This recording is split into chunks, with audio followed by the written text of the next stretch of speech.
Elle a beau être non contraignante, la résolution votée par le Parlement européen sur l'Ukraine est inflexible. Les troupes russes doivent se retirer d'Ukraine, dit le texte, et le référendum de dimanche sur le rattachement de la Crimée à la Russie est illégitime et illégal. La Russie doit comprendre que le prix de cette opération, si elle persiste dans cette voie, sera un strict isolement international. L'Union européenne prendra des mesures très restrictives. L'hémicycle appelle aussi les 28 pays de l'Union à des sanctions très dures, y compris contre les entreprises russes du secteur de l'énergie. Venu à Strasbourg, ce député ukrainien, probable candidat à la présidentielle, y met tout de même les formes.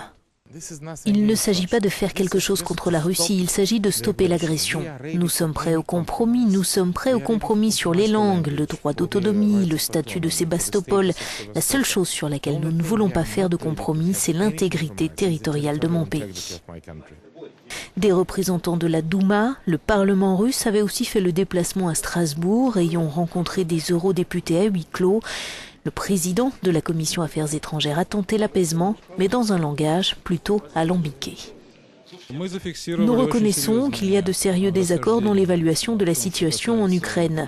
Néanmoins, nous en sommes venus à la conclusion qu'il vaut mieux minimiser les dommages qui pourraient advenir dans cette situation, parce que ce n'est ni dans l'intérêt de la Russie ni dans celui de l'Union européenne, c'est ce qui a été convenu. Lundi, au lendemain du référendum en Crimée, les ministres européens des Affaires étrangères se retrouveront à Bruxelles pour décider de la suite.